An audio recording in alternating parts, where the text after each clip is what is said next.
Buried beneath the floorboards of Salem's oldest meeting house in 2018, a forgotten church record book was discovered. Hidden within it, authorities uncovered evidence of more than 200 missing persons connected to the Massachusetts witch trials, victims' history never recorded. The private ledger of Salem's most powerful family revealed these names, meticulously documented alongside execution dates, property valuations, and chilling notations like "acquisition complete" beside each victim. While history remembers 19 official Salem executions, this document suggests the true number approached 237, with most victims erased from public record through strategic record-keeping. Even more disturbing is the systematic transfer of each disappeared person's property to the same three men: Judge Ezekiel Blackwell, Reverend Nathaniel Blackwell, and Sheriff Josiah Blackwell. Three brothers whose descendants, today, still own over 40% of Salem's historic district. The most haunting detail.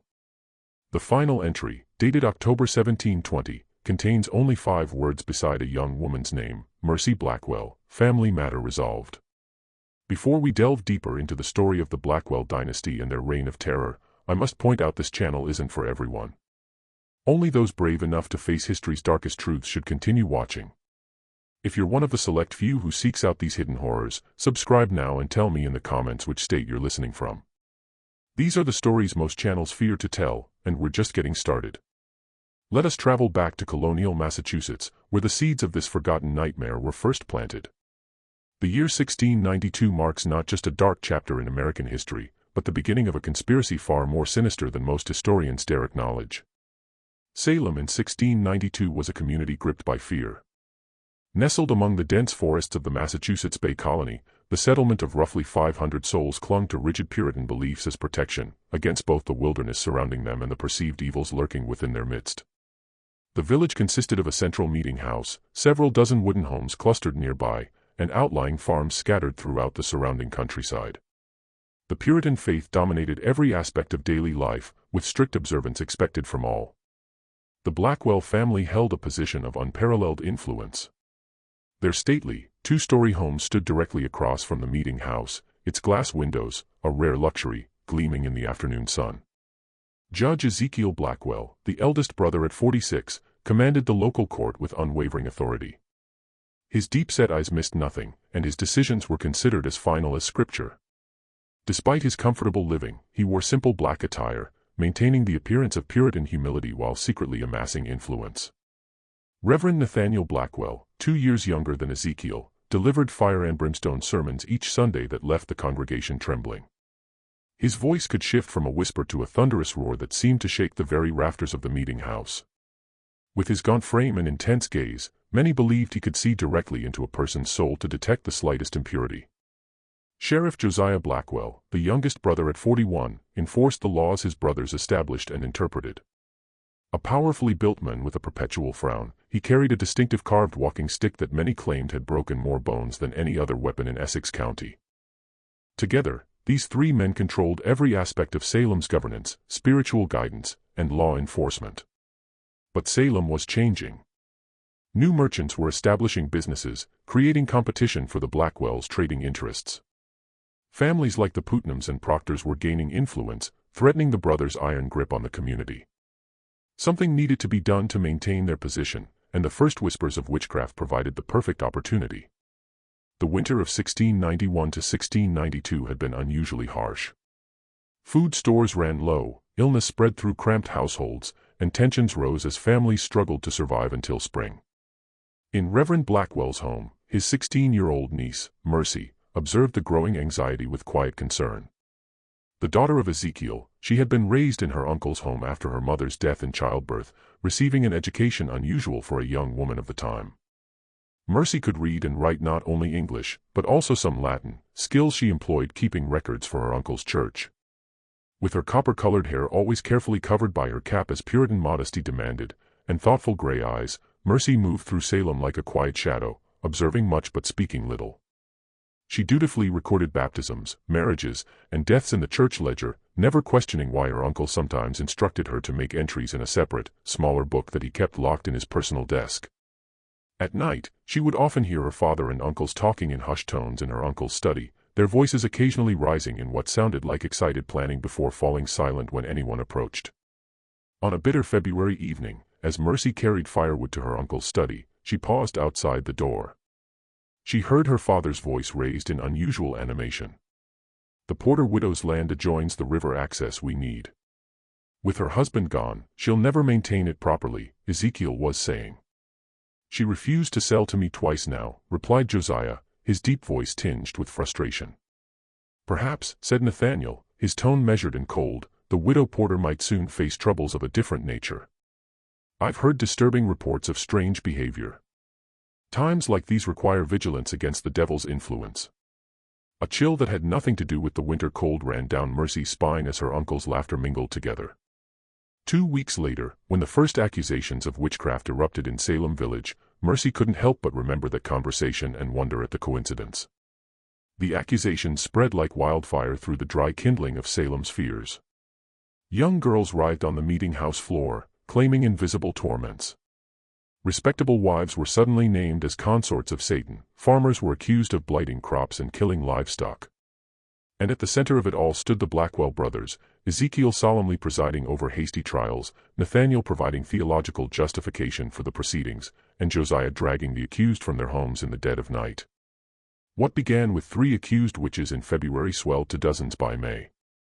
The jail overflowed with frightened prisoners awaiting trial. The community fractured as neighbor accused neighbor, old grudges suddenly recast as evidence of malefic influence. Through it all, Mercy dutifully recorded names in her uncle's private ledger, never questioning why so many of the accused owned property that her father had previously expressed interest in acquiring. When the widow Porter was arrested on a rainy April night, Mercy finally began to understand the terrible pattern unfolding before her. The widow's screams echoed through the village as Josiah and his deputies dragged her from her home. The next morning, Mercy overheard her father and uncles discussing how her property would need to be managed during her imprisonment. Within a week, the widow's prime riverside land had been purchased by Ezekiel at a fraction of its value, ostensibly to pay for her care while imprisoned. As spring turned to summer, the executions began. The first to die was Bridget Bishop, hanged on June 10 at what would later be called Gallows Hill. Mercy watched from a distance as the woman's body swung from the branch of a great oak, her uncle's voice rising in prayer for the soul of the condemned witch. That night, unable to sleep, Mercy slipped into her uncle's study. With trembling hands, she opened the locked drawer using a key she had secretly copied weeks earlier. In the dim light of a single candle, she opened the leather-bound ledger and began to read. What she found turned her blood to ice. The book contained not only the names of the accused and their supposed crimes, but detailed inventories of their properties, debts, and assets. Beside each entry, notations showed how these holdings had been, or would be, acquired by the Blackwell brothers at severely reduced prices. Most disturbing were the names, dozens of them, that Mercy had never heard mentioned in the public trials, names followed by dates of execution and the simple phrase, "matter concluded," or "acquisition complete." If what she read was true, her father and uncles had not only manipulated the witch panic for financial gain, but had conducted secret executions of people who were never officially charged. Their disappearances were attributed to flight or abandonment of the community. The official count of witch trial victims, which would eventually reach 19 in the public record, was dwarfed by the true number recorded in this hidden ledger. Just when we thought we'd seen the depths of human cruelty, the horror in Salem intensifies. If this story is giving you chills, share this video with a friend who loves dark historical mysteries. Hit that like button to support our quest for truth. And don't forget to subscribe to never miss stories like this. Let's discover together what happens next as Mercy Blackwell's world unravels around her. The summer of 1692 brought no relief to Salem. As the humid air hung heavy over the settlement, the stench of fear and suspicion was even thicker. Trials continued at a frantic pace, with Judge Ezekiel Blackwell presiding over hearings that rarely lasted more than an hour before guilty verdicts were pronounced. The accused were given a simple choice: confess and implicate others, or maintain innocence and face execution. Mercy watched with growing horror as more and more names filled the pages of her uncle's secret ledger. The pattern became unmistakable. Those who owned valuable property or had opposed Blackwell family interests were disproportionately targeted. Even more disturbing were the private examinations conducted in the basement of the Blackwell home, where Sheriff Josiah employed methods to extract confessions that left prisoners with broken fingers, dislocated joints, and sometimes much worse. On a particularly oppressive July evening, Mercy was instructed to bring refreshments to her father and uncles in the basement. Descending the narrow stairs, the bitter smell of copper and sweat assaulted her senses before she could see what awaited her. In the dim lantern light, she discovered Goodman Thomas Putnam, a prosperous farmer who had refused to sell his mill to Ezekiel, strapped to a chair, his face nearly unrecognizable from the beating he had endured. His fingers splayed at unnatural angles where they had been systematically broken. "Ah, Mercy." Just in time, her father said casually, taking the tray from her trembling hands. "Goodman Putnam has just remembered witnessing Goody Proctor communing with the devil. Isn't that fortunate?" Putnam's eyes, swollen nearly shut, found Mercy's across the room. "They made me say it," he whispered. "God forgive me. They made me say it." Sheriff Josiah's walking stick cracked across Putnam's jaw with sickening force. "The devil makes you say many things, Putnam. But now you speak God's truth, do you not?" Mercy fled upstairs, her heart pounding against her ribs like a trapped bird. That night, unable to sleep, she crept once more into her uncle's study and made careful copies of several pages from the secret ledger, hiding them beneath a loose floorboard in her bedroom. Whatever happened, someone needed to know the truth of what the Blackwell brothers had done, and continued to do. As August arrived, a disturbing new development emerged. Several accused witches had managed to escape from the Salem jail, reportedly fleeing into the wilderness rather than face trial. At least, that was the official account spread by Sheriff Josiah. But Mercy, who continued to secretly access her uncle's records, found different information in the ledger. Names of the escaped prisoners appeared with notations like, "questioned privately," and, "disposed of, swamp burial." One entry particularly chilled her, "Rachel Nurse. Resistant to questioning. Eliminated quietly. Property transferred successfully. Family informed of escape to Rhode Island." The realization struck Mercy with the force of a physical blow.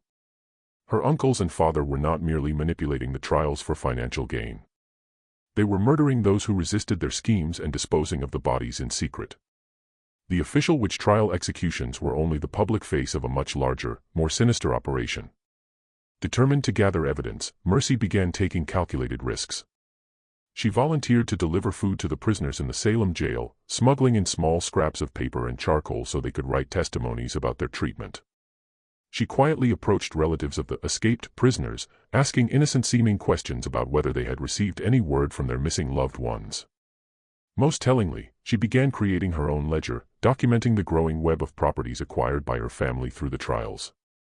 By September, the Blackwell brothers had accumulated substantial holdings throughout Essex County. Judge Ezekiel now owned 3 mills, extensive farmland, and several commercial buildings in Salem town. Reverend Nathaniel had acquired 2 rival churches' properties and the lands surrounding them. Sheriff Josiah controlled much of the riverside property, giving him effective command over shipping access. Their wealth had multiplied exponentially in just 7 months. But opposition was growing. Cotton Mather, an influential minister from Boston, had written expressing concerns about the evidence being accepted in the Salem trials. Several prominent citizens had begun to question the proceedings, particularly after respected community members like Rebecca Nurse and John Proctor were executed despite character testimonies in their favor. Sensing the changing tide, the Blackwell brothers accelerated their efforts. The secret ledger now included a list of priority acquisitions with names of property owners yet to be accused. Among them were some of the wealthiest and most influential families in the colony, families whose downfall would cement Blackwell control over the region for generations. On a rain-soaked evening in late September, as Mercy was adding to her collection of evidence, a floorboard creaked behind her. Turning with a start, she found her cousin William, Sheriff Josiah's son, standing in the doorway of her bedroom, his eyes fixed on the documents spread across her bed. "I knew someone was accessing Father's study," he said quietly. "I never imagined it would be you, Mercy." For a moment, neither spoke. Then William stepped forward, closing the door behind him. "They'll kill you if they discover this," he whispered, gesturing to her notes. Mercy straightened her back, preparing for the worst. "Will you tell them?" William hesitated, then shook his head slowly. "No. Because what they're doing is wrong. I've known it for months, but I was too afraid to speak." He sat heavily on the edge of her bed. "Last week, I followed my father and 2 of his deputies into the woods north of town. They were dragging something wrapped in canvas. I watched them," his voice broke. I watched them bury Goodwife Foster in an unmarked grave. She didn't escape to Rhode Island as they claimed. Mercy felt a surge of hope at finding an unexpected ally, but it was quickly tempered by fear. We need proof that others will believe. My word against my father's, or yours against your father's, won't be enough. There's a meeting tomorrow night, William said after a long pause. All three of them, in Uncle Ezekiel's study.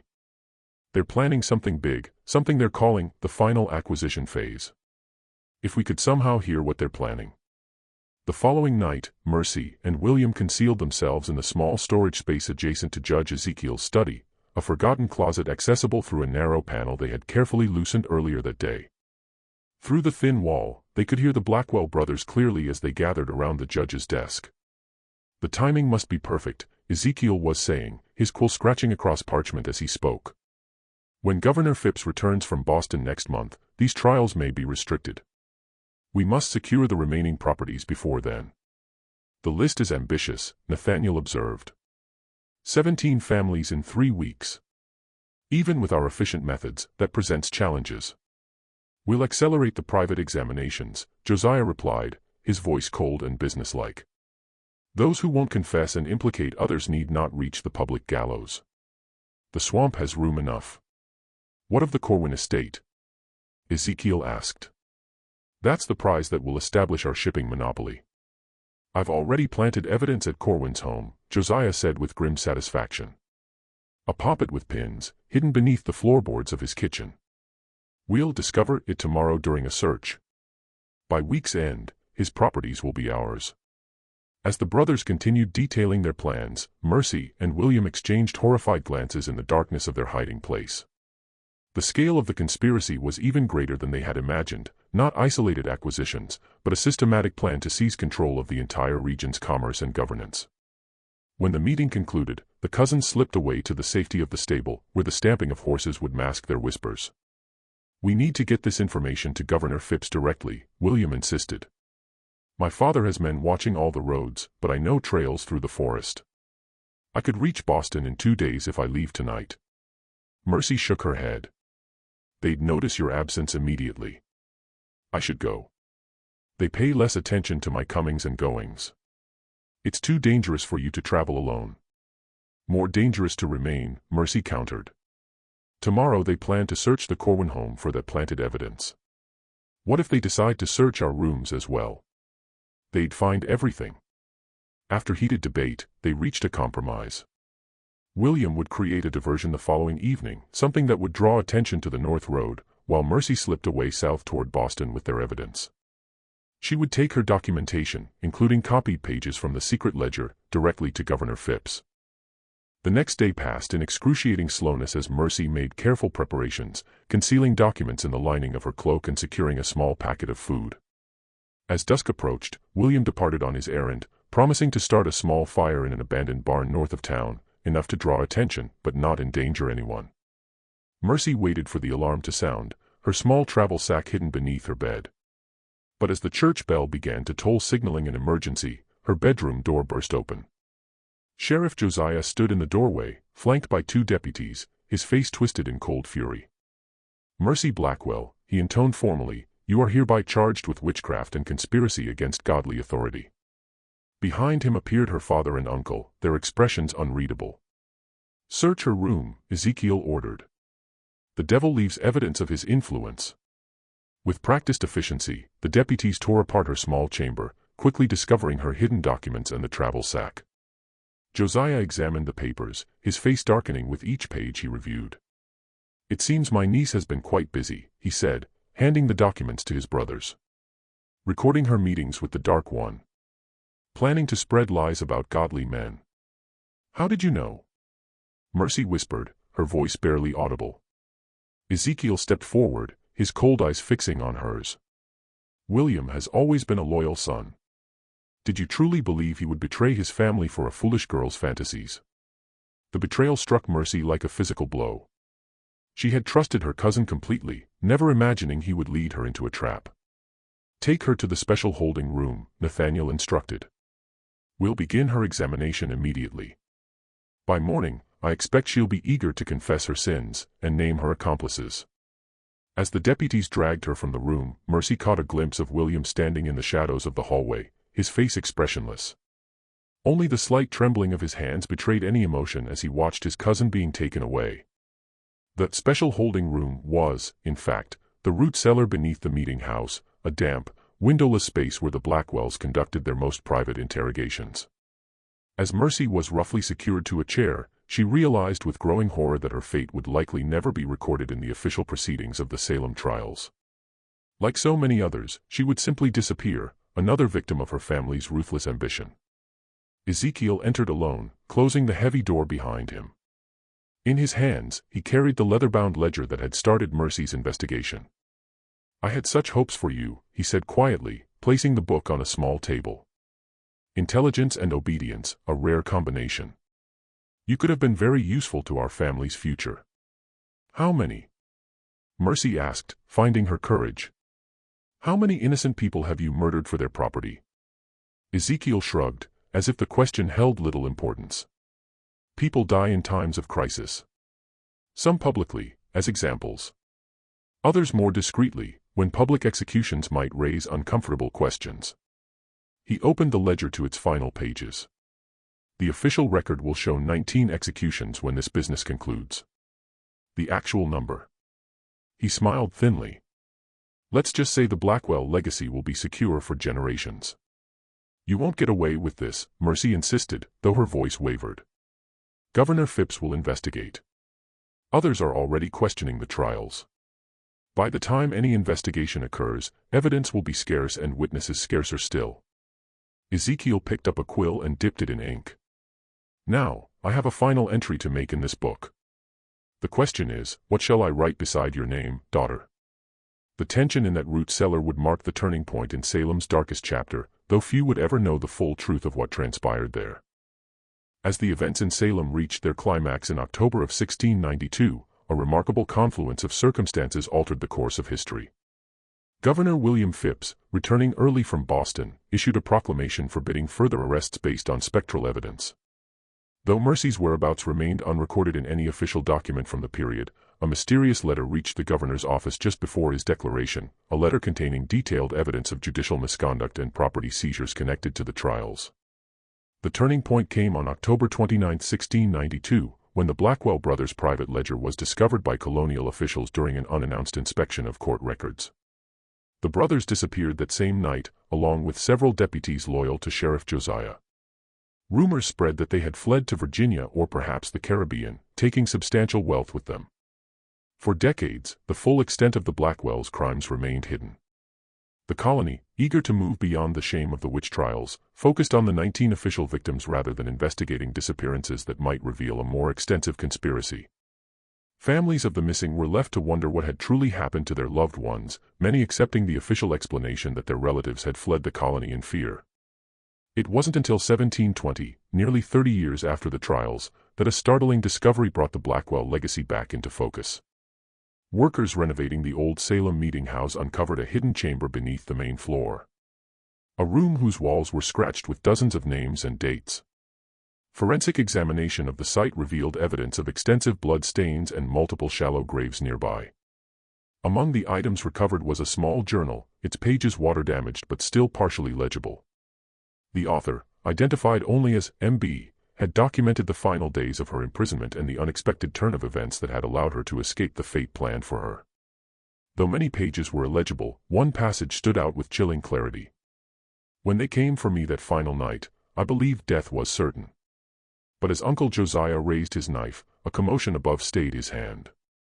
William appeared at the cellar door, not as betrayer, but as savior, having alerted the governor's men to our location. In the chaos that followed, I witnessed what I can only describe as divine justice. My father and uncles, architects of so much suffering, fleeing like common criminals into the darkness. I know they will not stop. Wherever they have gone, their ambition and cruelty will continue. I make this record so that those who come after will know the truth of what happened in Salem. Not a supernatural panic, but a calculated scheme of murder and theft disguised as religious zeal. The official records show 19 victims.